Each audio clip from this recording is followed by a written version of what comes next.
പിന്നെ എല്ലാ സീറ്റും കൂടി അങ്ങനെ കൊടുക്കാൻ പറ്റുമോ? നിങ്ങൾ ഈ വിസ്മയം എന്നൊക്കെ പറയുമ്പോൾ ഉള്ളിലെങ്കിലും ചിരിച്ചിട്ടില്ലേ? എന്ത് വിസ്മയം എന്ന് ഇപ്പോൾ മനസ്സിലായില്ലേ? ഇപ്പോൾ അരടസം വിസ്മയം നടന്നില്ലേ കേരളത്തിൽ? ഇനി വേണോ?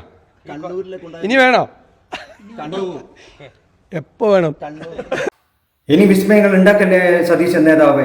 ഇപ്പം തന്നെ ആകെ പെട്ടുപോയി. ഇപ്പം 1/2 ഡസനിൽ തന്നെ നമ്മുടെ സീറ്റുകളിലൊക്കെ പ്രശ്നമായി കഴിഞ്ഞു, വിമതരായി കഴിഞ്ഞു, പൊട്ടിത്തെറികൾ പാർട്ടിക്കകത്ത് വന്നു. ഓരോ വിസ്മയങ്ങളും അകത്തേക്ക് വരുമ്പോൾ അതിലേറെ വിസ്മയങ്ങൾ പുറത്തേക്ക് പോകുന്നു എന്നാണല്ലോ ഇപ്പം നമ്മൾ കേൾക്കുന്ന വാർത്തകൾ. അങ്ങനെ സുധാകരൻ നേതാവിനെ ഇപ്പം എന്താണ് ചെയ്യുക അവസാനം എന്ന് നമുക്കറിയില്ല. ഈ വീഡിയോ ചെയ്യുമ്പോഴും അതിൻ്റെ ഒരു അവസാന രൂപം നമുക്ക് കിട്ടിയിട്ടില്ല. 140 മണ്ഡലങ്ങളിലും സതീശൻ നേതാവ് ചിലപ്പോൾ വിസ്മയങ്ങൾ ഉണ്ടാക്കി എന്നിരിക്കും. പക്ഷേ ഇത്രയും കാലം ഈ പാർട്ടിക്ക് വേണ്ടി വെള്ളം കോരിയവരൊക്കെ പുറത്തു പോകേണ്ടി വരും. ഇന്നലെ വരെ CPM-നെയും പിണറായി വിജയനെയും വാഴ്ത്തിപ്പാടിയവരൊക്കെ ഈ സതീശൻ്റെ പാർട്ടിയിലേക്ക് വരും. അങ്ങനെ അവർ ഭരണത്തിൽ വരും. ഏതാണ്ട് പിണറായി വരുന്ന പോലെ തന്നെ മറ്റൊരു ഇടതുപക്ഷം ഭരണത്തിലേറുന്ന കാഴ്ച നമ്മൾ കാണേണ്ടി വരും. കാരണം 10, 40, 50 വിസ്മയങ്ങൾ ഇതിൻ്റെ അകത്തേക്ക് വന്നു കഴിഞ്ഞാൽ അവരായിരിക്കും ഭൂരിപക്ഷം. അവരാണ് ആരാ മുഖ്യമന്ത്രിയാവേണ്ടതെന്ന് തീരുമാനിക്കേണ്ട ഒരു അവസ്ഥയുണ്ടാവും. ഈ കൊടും ചതി ഇവിടെ വെച്ച് അവസാനിപ്പിച്ചേക്കൂ. ഈ 1/2 ഡസനിൽ നമുക്ക് നിർത്താം, എപ്പോൾ വേണം, ഇനിയും വേണോ എന്നൊക്കെ വെല്ലുവിളിക്കുമ്പോൾ സ്വന്തം പാർട്ടിയിലെ അണികളോടാണ് താങ്കൾ ഈ വെല്ലുവിളി നടത്തുന്നത് എന്ന കാര്യവും മറന്നുകൂടാ. ഇനിയും നമ്മുടെ ഈ നേതാവ് എന്തൊക്കെ പിച്ചും പേയും പറയുമെന്ന് നമുക്കറിയില്ല. അങ്ങനെ വല്ലതും പുള്ളി പറയുന്നുണ്ടോ എന്നൊന്ന് കേട്ടു നോക്കാം. അദ്ദേഹത്തിൻ്റെ ബോഡി ലാംഗ്വേജ്, ഞാൻ ഒന്നാമത്തെ ഒരു ദിവസം ഉറങ്ങിയിട്ടില്ല എന്ന് നിങ്ങൾക്കറിയാലോ. അദ്ദേഹത്തിൻ്റെ ബോഡി ലാംഗ്വേജ്, അദ്ദേഹം നിരാശനാണ്, അദ്ദേഹം കോപിഷ്ഠനാണ്, അദ്ദേഹം കോപാകുലനായി നിൽക്കുന്നു. പുറത്തേക്ക് ഇറങ്ങി വന്നപ്പോൾ അദ്ദേഹത്തിൻ്റെ ബോഡി, എൻ്റെ ദൈവമേ, ഇത് എവിടേക്കാണ് നിങ്ങൾ പോകുന്നത്? എവിടേക്കാണ് നിങ്ങൾ പോകുന്നത്? ഒന്നുമില്ലെങ്കിൽ ഒരു 4-5 ദിവസമായിട്ട് ഉറങ്ങാതെ നടക്കുന്ന ഒരു മനുഷ്യനാണെന്നെങ്കിലുള്ള കരുണ വേണ്ടേ? അപ്പം അതാണ് കാര്യം. 4-5 ദിവസമായി നമ്മുടെ സതീശൻ സാറിന് ഊണും ഉറക്കമൊന്നുമില്ല. എന്താവശ്യത്തിനാണ് ഇദ്ദേഹം ഉറക്കമില്ലാണ്ട് നടക്കണമെന്നറിയില്ല. എന്തെങ്കിലും പ്രശ്നമില്ലാണ്ടോ ഉറങ്ങാതിരിക്കുമോ മനുഷ്യൻ? അപ്പോൾ അത്രമാത്രം പ്രശ്നം ആ പാർട്ടിക്കകത്ത് ഉണ്ട് എന്നാണ് അദ്ദേഹം പറയുന്നത്. പിന്നെ ഉറക്കം ഇല്ലാതിരുന്ന പിച്ചും പേയും പറയും എന്നുള്ള കാര്യത്തിൽ തർക്കമില്ലല്ലോ. അതാണ് നമ്മൾ നേരത്തെ പറഞ്ഞത്, പിച്ചും പേയും പറയുന്ന പോലെ തോന്നുന്നു എന്ന്. ഈ പാർട്ടിയെല്ലാം സുഗമമായി ഇതുവരെ ഇല്ലാത്ത രീതിയിൽ വളരെ സുഖമായിട്ട് അങ്ങ് എല്ലാ സ്ഥാനാർത്ഥികളെയും നിശ്ചയിക്കുകയാണെങ്കിൽ ഈ ഉറക്കൊഴിക്കേണ്ട വല്ല കാര്യമുണ്ടോ എന്ന് എൻ്റെ നേതാവേ?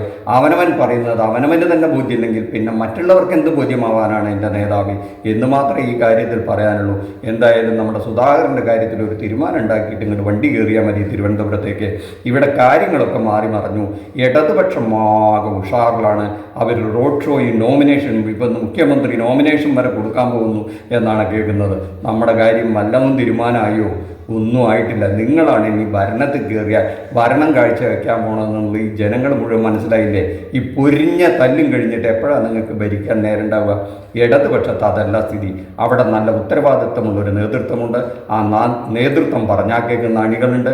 അതനുസരിച്ച് അവർ ചിട്ടയായ അച്ചടക്കത്തോടുകൂടെ ഉള്ള പ്രവർത്തനം തുടങ്ങി. മണ്ഡലത്തിൽ അവർ ഏതാണ്ട് ഒരു റൗണ്ട് പൂർത്തിയാക്കാൻ പോകുന്നു. തിങ്കളാഴ്ചയോടുകൂടെ ലാസ്റ്റ് ഡേറ്റ് ആണ് എന്നുള്ളതെങ്കിലും താങ്കൾക്ക് അറിഞ്ഞുകൂടെ? ഇനി നിങ്ങൾ ഒരു കാര്യം കൂടെ കേട്ടോളൂ. നിങ്ങൾക്ക് ബോധ്യമാകുന്ന ഒരു ചാനലുണ്ടല്ലോ, മനോരമ ചാനൽ. അവർ പുറത്തുവിട്ടൊരു സർവേയുടെ ഒരു ചെറിയ ഭാഗം നേതാവ് ഒന്ന് കേട്ടു നോക്കൂ.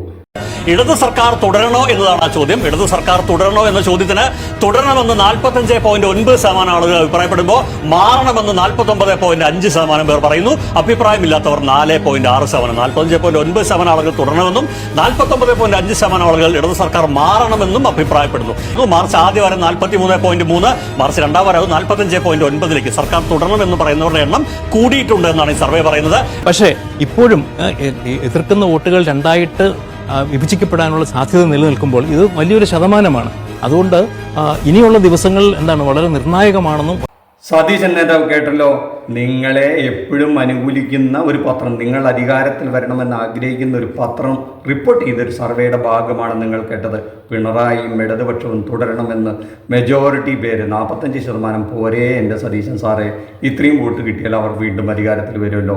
മറുപക്ഷത്ത് എന്താണ് സംഭവിക്കണമെന്ന് നിങ്ങളൊന്ന് നോക്കൂ.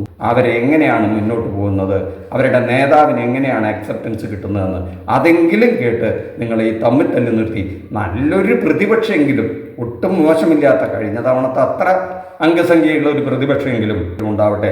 അതിൽ താങ്കൾക്ക് പ്രതിപക്ഷ നേതാവാനുള്ള യോഗ്യതയെങ്കിലും കിട്ടട്ടെ എന്ന് മാത്രമേ പറയാൻ പറ്റുള്ളൂ.